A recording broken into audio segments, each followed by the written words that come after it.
हर हर महादेव। नमस्कार, प्रणाम सभी दोस्तों को मेरा। आज 18 सितंबर सोमवार के दिन हरतालिका व्रत त्यौहार है, जिसको लेकर मैं कथा लेके आई हूँ। जिस कथा को सुनने से सभी मनोकामनाएं हैं पूर्ण होती हैं और इस व्रत को करने से सभी पापों का नाश होता है, सभी मनोकामनाएं पूर्ण होती हैं।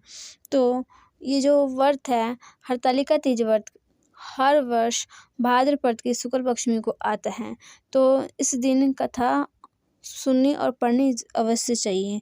तो इसी के साथ हम इस कथा का आरंभ करते हैं। जिनके दिव्य केशों पर अंक के फूलों की माला शोभा देती हैं और जिन भगवान शंकर के मस्तक पर चंद्र और गले में मुंडों की माला परी हुई है, जो माता पार्वती दिव्य वस्त्रों तथा भगवान शंकर दिगंबर वेश धारण किए हैं, उन भगवानी शंकर को मैं नमस्कार करता हूँ। कैलाश पर्वत के सुंदर शिखर पर माता पार्वती ने महादेवी से पूछा, हे महेश्वर, मुझसे आप वह गुप्त से गुप्त बातें बताइए जो सभी के लिए सरल और महान फल देने वाली है। हे नाथ, यदि आप मुझसे प्रसन्न हैं तो आप मुझे दर्शन दे। हे जगन्नाथ, आप आदि मध्य और अंत रहित हैं, आपकी माया का कोई पार नहीं है।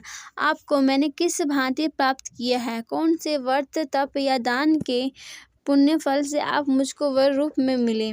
महादेव जी बोले, हे देवी, मैं आपको सामने उस व्रत के बारे में कहता हूँ जो परम गुप्त हैं। जैसे तारागणों में चंद्रमा और ग्रहों में सूर्य, वर्णों में ब्राह्मण, देवताओं में गंगा, पुराणों में महाभारत, वेदों में साम, इंद्रियों में मन श्रेष्ठ है, वैसे ही पुराण और वेद सब में इसका वर्णन आया है, जिसके प्रभाव से तुमको मेरा आधा आसन प्राप्त हुआ है। हे प्रिय, उसी का मैं तुमसे वर्णन करता हूँ। सुनो, भाद्रपद भादो मास के शुक्ल पक्ष की हस्त नक्षत्र के दिन इस व्रत का अनुष्ठान मात्र करने से सभी पाप का नाश हो जाता है। तुमने पहले हिमालय पर्वत पर इसी महान व्रत को किया था, जो मैं तुम्हें सुनाता हूँ।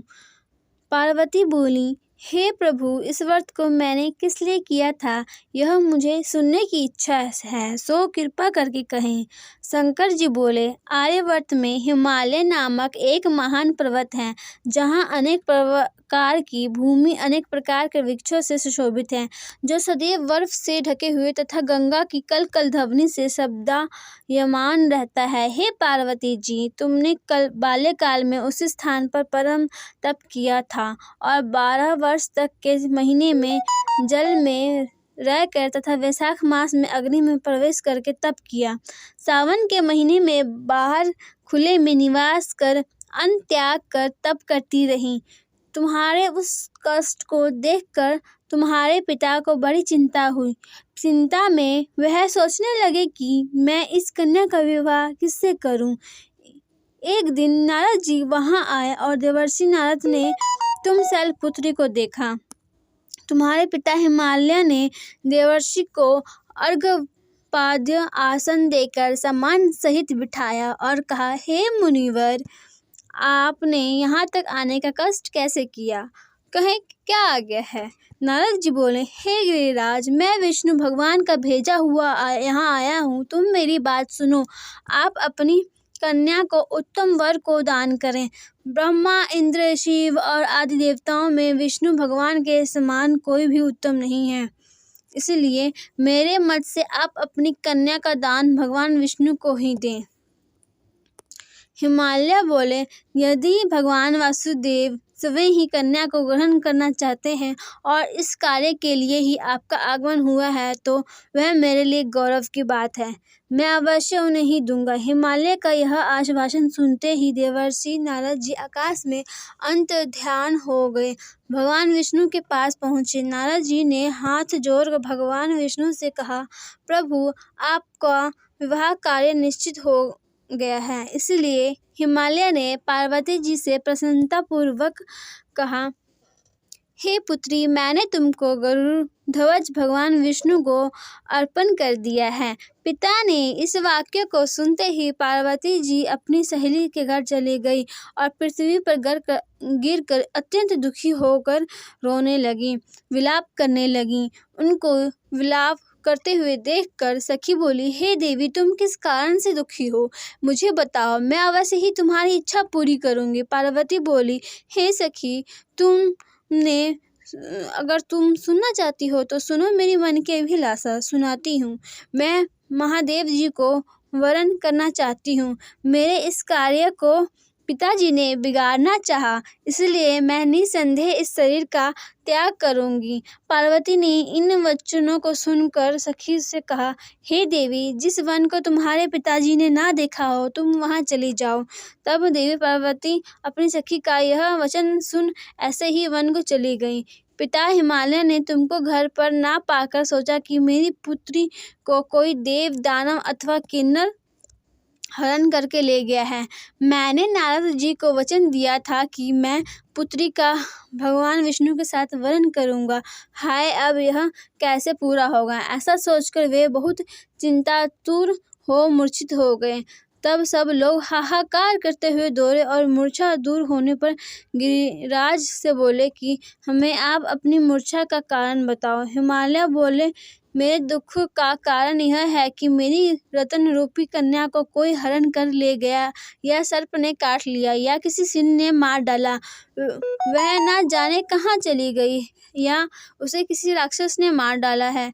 इस प्रकार कहकर गिरिराज दुखित होकर ऐसे कांपने लगे जैसे तीव्र वायु के चलने पर कोई वृक्ष कांपता होता है।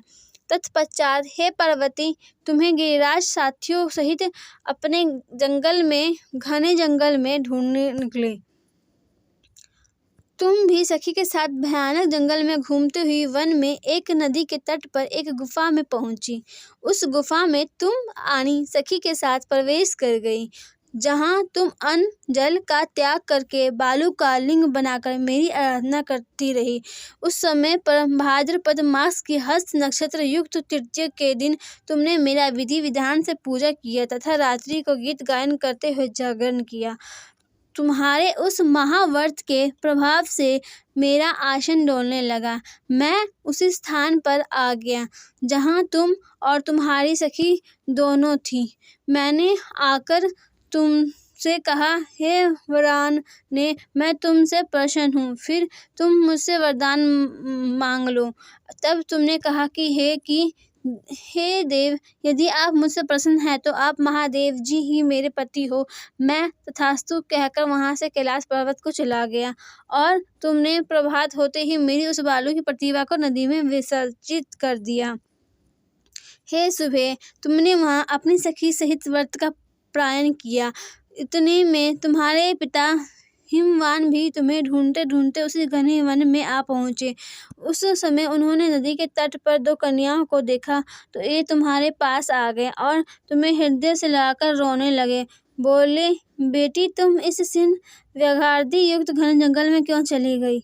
तुमने कहा, हे पिता, मैंने पहले ही अपनी शरीर शंकर जी को समर्पित कर दिया था, लेकिन आपने नारद जी को कुछ और बोल दिया, इसलिए मैं महल से चली गई। ऐसा सुनकर हिमवान ने तुमसे कहा कि मैं तुम्हारी इच्छा के विरुद्ध यह कार्य नहीं करूँगा। तब वे तुम्हें लेकर घर को आए और तुम्हारा विवाह मेरे साथ कर दिया। हे प्रिय, उसी व्रत के प्रभाव से तुमको मेरा अर्धासन प्राप्त हुआ है। इस व्रतराज को मैंने अभी तक किसी के सम्मुख वर्णन नहीं किया है। हे देवी, अब मैं तुम्हें यह बताता हूँ कि इस व्रत का यह नाम क्यों पड़ा। तुमको सखी हरण करके ले गई थी, इसलिए हरतालिका नाम पड़ा। पार्वती जी बोली, हे स्वामी, आपने इस व्रतराज का नाम तो बता दिया, लेकिन मुझे इसकी विधि और फल भी बताइए कि इसके करने से किस फल की प्राप्ति होती है। तब भगवान शंकर जी बोले, सौभाग्य की इच्छा रखने वाली महिलाओं को यह व्रत पूरे विधि विधान के साथ करना चाहिए। व्रत में केले के खम्भों से मंडप बनाकर उसे वारों से सुशोभित करें। उसमें विविध रंगों के उत्तम रेशमी वस्त्र की चांदनी को ऊपर तान दें चंदन आदि सुशोभित द्रव्यों का लेपन करें। महिलाएं एकत्रित हो शंख, भैरी, मृदंग आदि बजवाएं। विधि पूर्वक मंगलाचार करके श्री गौरी शंकर जी की बालू निर्मित प्रतिमा स्थापित करें। फिर भगवान शिव पार्वती का गंध, धूप, पुष्प आदि से विधि पूर्वक पूजन करें। उनके नैवेद्यों का भोग लगावें। रात्रि को जागरण करें। नारियल, सुपारी, जवारी, नींबू, लौंग, अनार, नारंगी आदि ऋतु फलों तथा फूलों को एकत्रित करके धूप, दीप आदि से पूजन करके कहें, हे कल्याण स्वरूप शिव, हे मंगल रूप शिव, हे मंगल रूप महेश्वरी, हे शिवे, सब मनोकामनाओं को देने वाली देवी कल्याण रूप तुम्हें नमस्कार है। कल्याण स्वरूप माता पार्वती तुम्हें नमस्कार करते हैं। भगवान शंकर जी को सदैव नमस्कार करते हैं। ब्रह्मा रूपिणी जगत का पालन करने वाली माँ, आपको नमस्कार है। हे सिंहवाहिनी, मैं संसारिक भय से व्याकुल हूँ, तुम मेरी रक्षा करो। हे महेश्वरी, मैंने इसी अभिलाषा से आपका पूजन किया है। हे पार्वती माता, आप मेरे ऊपर प्रसन्न होकर मुझे उस सुख और सौभाग्य प्रदान कीजिए। इस प्रकार के शब्दों द्वारा उमा सहित शंकर जी का पूजन करें। विधि पूर्वक कथा सुनकर गौ, वस्त्र, आभूषण आदि ब्राह्मणों को दान करें। इस प्रकार से व्रत करने वाली के सब पाप नष्ट हो जाते हैं। तो इसी के साथ इस कथा का अंत होता है। मिलते हैं नेक्स्ट वीडियो में। हर हर महादेव, जय माता गौरी।